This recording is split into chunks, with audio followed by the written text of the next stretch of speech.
हर रोज एक नई कहानी देखने के लिए चैनल को सब्सक्राइब करें और बेल आइकन दबाना ना भूलें।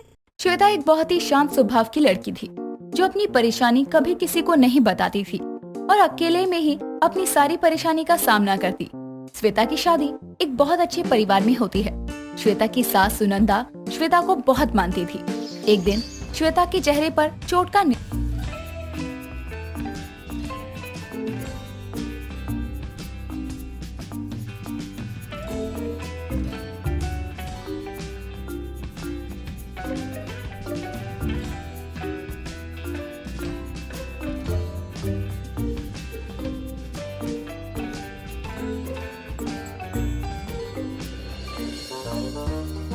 है, बस मामूली सी चोट है, लगती रहती है आते जाते। बहू तो तू थोड़ा ध्यान रखा कर, इतनी चोट कैसे लग जाती है, संभल कर रहा कर। छोटी सी चोट कब बड़ी बन जाए कुछ पता नहीं चलता। चल दवाई लगा ले या गर्म पानी से सेक ले। माँ जी, दवाई की कोई जरूरत नहीं है, और मैं गर्म पानी से सेक लगाती हूँ ना तो ये अब भी जल्दी से ठीक हो जाएगी। आप इसकी भी चिंता मत कीजिए, मैं बिल्कुल ठीक हूँ। ठीक है बहू, ऐसा लग रहा है तेरी चोट देखकर लोगों को यही लगेगा ना कि तेरे साथ घर में कोई मारपीट होती है। बहू तो इस घर की लक्ष्मी है, तू ठीक रहेगी तो घर में सुख शांति बनी रहेगी। माँ जी, आप मेरी चिंता करती हो, मुझे क्या ही होना है, मैं तो ठीक ही रहूंगी ना। और लोगों का क्या है, वो तो बस ताने देने के बहाने ढूंढते रहते हैं।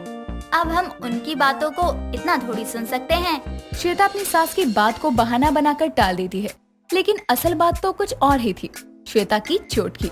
ऐसे ही श्वेता अपनी चोट पर झूठ का मलहम लगाकर खुद को और लोगों को शांत करवा देती है। ऐसा ही कई दिनों तक चलता रहता है।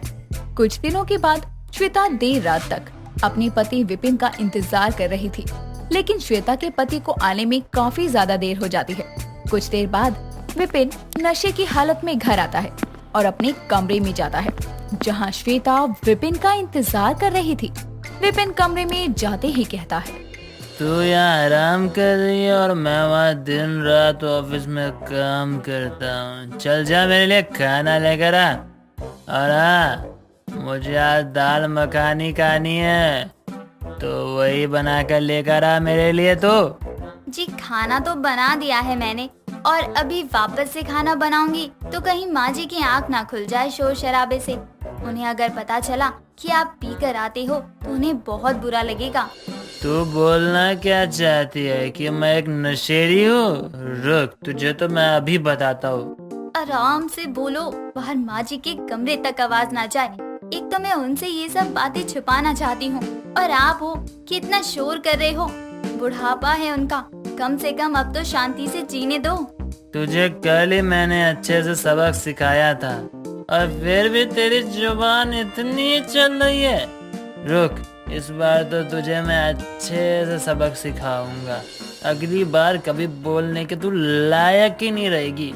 नहीं, माफ कर दो मुझे, मैं तो बस आपको समझा रही हूँ और कुछ नहीं। आप गलत समझ रहे हो। मैं गलत समझ रहा हूँ? तू मेरी पत्नी है, तेरा बस इतना काम है कि जो मैं बोलूँ वो तू चुपचाप सुने, और मेरे सामने कोई भी सवाल जवाब करने वाली तू होती कौन है? इतना बोलकर विपिन घसीटते हुए श्वेता को रसोई में लेकर जाता है और वहीं पर धक्का देते हुए श्वेता से विपिन कहता है, तेरी बहुत जुबान चल रही है ना, तू मुझे समझाएगी? अब तू पूरी रात यहीं पर ही रह, वो भी बिना कंबल के। यहाँ पर ही रहेगी ना, तब तुझे खुद ब खुद अकल आ जाएगी। विपिन इतना बोलकर वहाँ से चला जाता है। श्वेता इसीलिए चुप रह जाती है क्योंकि वो नहीं चाहती थी कि कोई भी तमाशा हो और उसकी सास को किसी भी बात का कोई भी बुरा लगे। आज ऐसा पहली बार नहीं हुआ था कि श्वेता को रसोई में सोना पड़ रहा हो। ऐसा पहले भी बहुत बार हो चुका था जब श्वेता को रसोई में सोना पड़ता था। अगली सुबह जब श्वेता रसोई में ही सो रही थी तो सुनंदा की जल्दी आँख खुल जाती है और वो रसोई में पानी लेने जाती है। तभी उसकी नजर अपनी बहू पर पड़ती है और वो खुद से बात करते हुए कहती है, ये बहू रसोई में क्यों सो रही है? मौसम भी इतना ठंडा हो रखा है, बिना गद्दे बिना कंबल के ऐसे यहाँ सो रही है, इसे ठंड लग जाएगी। और मैं कुछ बोलूंगी तो बहू सच भी तो नहीं बताएगी ना। कोई बात नहीं, देखती हूँ मैं भी आज की बात है ये। तो कुछ नहीं बोलूंगी। अगर ये रोज चलता रहा तो देखूंगी क्या करना है। सुनंदा अपनी बहू पर अब नजरें रखने लगती है और जब भी वो सुबह जल्दी उठकर रसोई में जाती तो वहाँ उसे श्वेता सोई हुई मिलती। कई दिनों तक तो सुनंदा कुछ नहीं बोलती, लेकिन एक सुबह श्वेता जल्दी उठकर रसोई से अपने कमरे में जा रही थी। तभी वहाँ सुनंदा आती है और कहती है, बहू तू रसोई में क्यों सो रही थी? तेरे कमरे में क्या हो गया जो तू रसोई में आकर सो रही है? नहीं माँ जी, कमरे में तो कुछ भी नहीं हुआ है और मैं तो कमरे में ही सोती हूँ। वो बस आज जल्दी आँख खुल गई थी तो मैंने सोचा रसोई का काम ही निपटा लेती हूँ जल्दी से। बहू तू अब तो झूठ मत बोल मुझसे। मैं कई दिनों से देख रही हूँ कि तू रसोई में ही सोती है। अरे मुझे अपने यहाँ पोते की आस है और तू है कि मेरे बेटे से अलग यहाँ रसोई में सोती है। नहीं माँ जी, ये बात नहीं है। दरअसल बात ये है कि विपिन जी ही।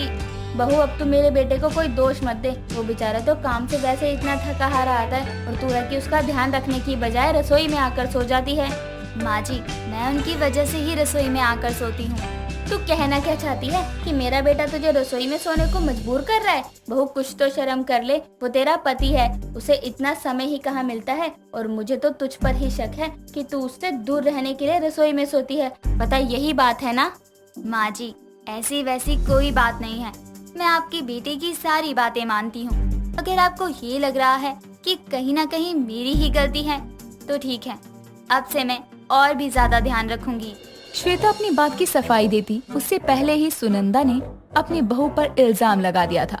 इसीलिए अब श्वेता आगे कोई सफाई नहीं देती और अब बहुत सतर्क रहने लगती है कि ये सब बातें उसकी सास को पता ना चले।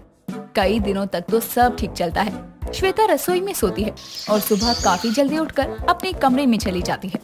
ऐसे ही एक रात विपिन काफी ज्यादा नशे में धुत था। वो पहले श्वेता को मारता है, उसके बाद उसे रसोई में भी लेकर आता है। ये सब सुनंदा देख लेती है और कहती है, बहू ये सब क्या है और इसे कब से पीने की आदत लग गई? तूने मुझे बताया क्यों नहीं कि तू इसकी हरकतों की वजह से रसोई में सोती आ रही है? खुद अकेले ही क्यों घुट रही थी? माँ जी, बताने का भी क्या फायदा? आपने अपने बेटे के आगे मेरी एक बात तक नहीं सुनी और ऊपर से रोज का इनका कलेश झेलो। मैं रसोई में इसलिए भी सो जाती थी क्योंकि इनका कलेश तो नहीं झेलना पड़ता था। बहू मुझे माफ कर दे, आज मेरे बेटे की वजह से तुझे इतना कुछ झेलना पड़ा और ऊपर से मैंने तुझे ही गलत समझा। माँ जी, अब तो आपको पता ही चल चुका है ना आपकी बहू रसोई में क्यों सो रही थी। हाँ बहू, लेकिन अब तू चिंता मत कर। मेरे बेटे की वजह से तू रसोई में सो रही थी ना, तो अब इसे ना कमरा मिलेगा और ना ही रसोई। अब ये बाथरूम में सोएगा, तभी अकल आएगी इसे। सुनंदा को सच पता चल जाता है और वो अपनी बहू से माफी भी मांगती है। उसके बाद वो अपने बेटे को कई दिनों तक बाथरूम में सुलाती है और जब उसे होश आता है तो समझाती भी है। रोज एक ही चीज होने पर विपिन को भी अपनी गलती समझ में आती है और वो फिर कभी ऐसी हरकत नहीं करता। दोस्तों, अगर आपको ये कहानी पसंद आई तो इसे लाइक करें, शेयर करें और कमेंट करके बताएं कि कहानी में आपको सबसे अच्छा क्या लगा।